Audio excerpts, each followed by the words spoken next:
E aí, pessoal, vocês estão bem? Hoje, a professora Degiane vai falar de um grande escritor, tá? Brasileiro, que fez nome, por isso que ele está no cânone brasileiro, ou seja, nessa lista de escritores que nós precisamos conhecer. Você já ouviu falar nele? Gregório de Matos, tá? Este senhor aqui. E olha só. Ele é conhecido como Boca do Inferno. Sabe aquela pessoa que fala mal de todo mundo? Você conhece alguém assim? Aquela pessoa que não tem papas na língua, que, como o ditado diz, não deixa do almoço para a janta. Gente, ele falava de todo mundo. Podia ser líder religioso, líder eclesiástico, né? Que são os líderes da igreja. Poderia ser líder civil, ou seja, da sociedade. Ele falava de todos, geral. E aí a gente vai conhecer um pouquinho desse escritor hoje, tá bom? Então vamos lá? Aula 15, tá? Na tua apostila é a página 65. Muito bem.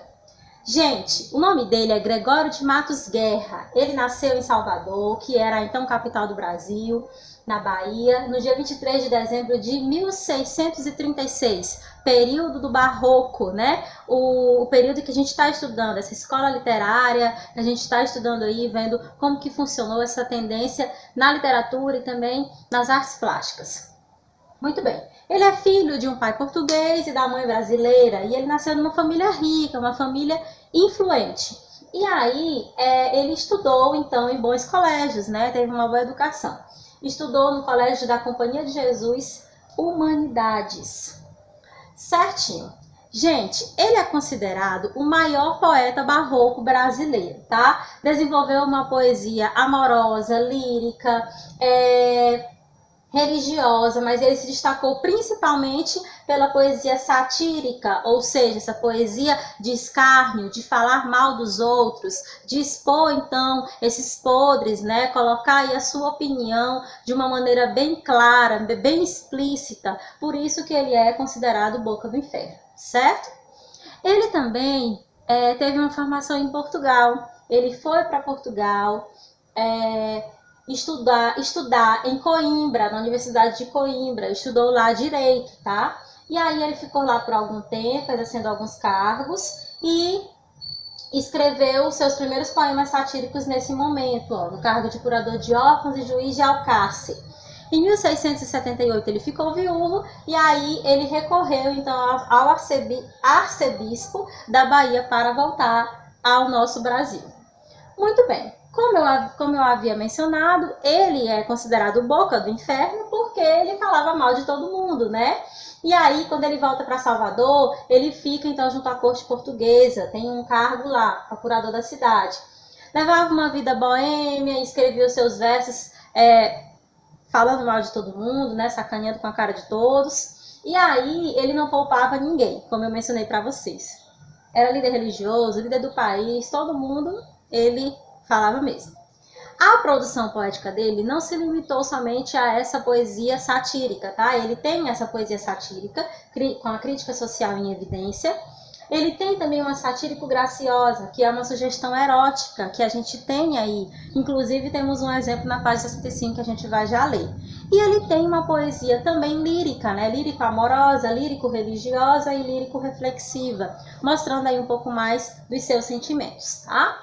Olha essa daqui, Poesia Satírico Graciosa, um poema que tem na página 65 do Gregório. Diz assim: o amor é finalmente um embaraço de pernas, uma união de barrigas, um breve tremor de artérias, uma confusão de bocas, uma batalha de veias, um reboliço de ancas.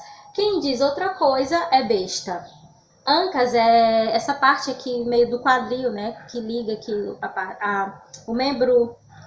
os membros superiores com os membros inferiores, meio que fosse a bacia, né, do nosso corpo. E aí ele coloca esse poema conceituando o amor de um modo que denota o toque físico, essa ligação aí, né, demonstrando certo erotismo, como a gente consegue perceber. Mas ao mesmo tempo tem uma certa delicadeza, né, nessa explicação dele, tem uma poesia aí, tem uma linguagem bela que envolve nesse texto dele. Então, esse é um dos exemplos do texto da poesia satírico-graciosa ou erótica que ele fez, tá? Agora a gente vai ler o poema A Cidade da Bahia, que é um dos poemas mais famosos do Gregório de Matos, que nós temos justamente aí na página 66, na primeira questão, que eu vou responder junto com vocês, tá bom? Então vamos lá. A Cidade da Bahia. Triste Bahia, ó quão dessemelhante estás e todo o nosso antigo estado. Pobre te vejo a ti, tu a mim empenhado, rica te vejo eu já, tu a mim abundante. A ti tocou-te a máquina mercante, que em tua larga barra tem entrado. A mim foi me trocando e tem trocado, tanto negócio e tanto negociante. Deixem dar tanto açúcar excelente pelas drogas inúteis, que abelhudas simples aceitas do sagaz bichote. Ó, se quisera Deus que de repente um dia amanheceras tão sisuda que fora de algodão o teu capote. Observem, então, que esse poema ele vem falando da Bahia, né? E ele adjetiva essa Bahia, diz que ela é triste.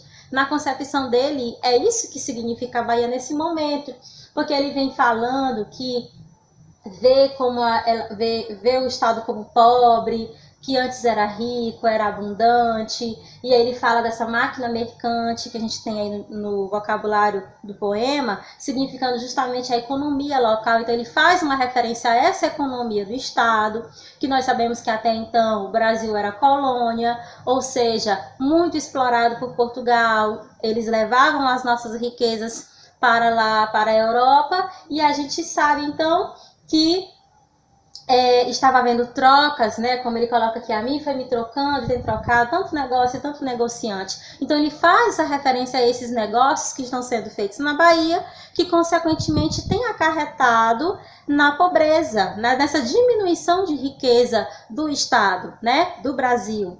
E aí ele coloca aqui, ó, fala do açúcar, né? Deixem dar tanto açúcar excelente pelas drogas inúteis. Ele coloca simples aceitas do sagaz brichote. Esse brichote significa o nome dados aos estrangeiros para demonstrar uma falta de consideração.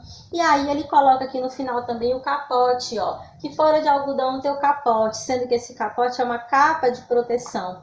Então ele coloca essa decadência que ele vê, né, no Estado em relação à economia, essa troca de mercadorias, essa exploração que está acontecendo. A questão vem então fazendo uma análise justamente dessas estrofes. Então vamos ler para a gente ver quais são as alternativas corretas.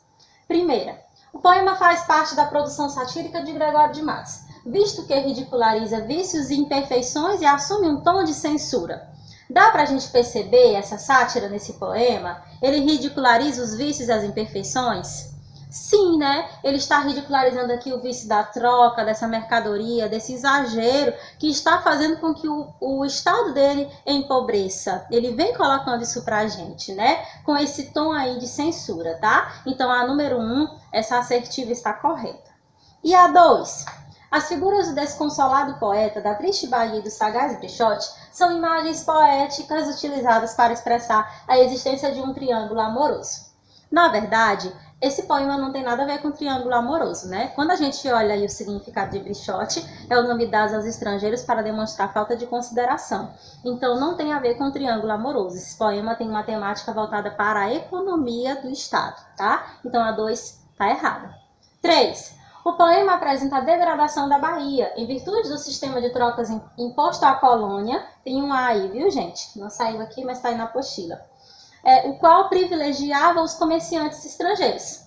Corretíssima, né? Como eu mencionei agora há pouco. Brasil colônia, sendo explorado, obviamente, todo o privilégio estava indo para os comerciantes estrangeiros, como a gente sabe, principalmente Portugal. Então, obviamente, essa aqui está correta. Esse é o principal tema do poema.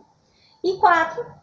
Os versos que em tua larga barra tem entrado e deixem dar tanto açúcar excelente, conferem ao poema um tom erótico, pois simbolicamente sugerem a ideia de solicitação ao prazer.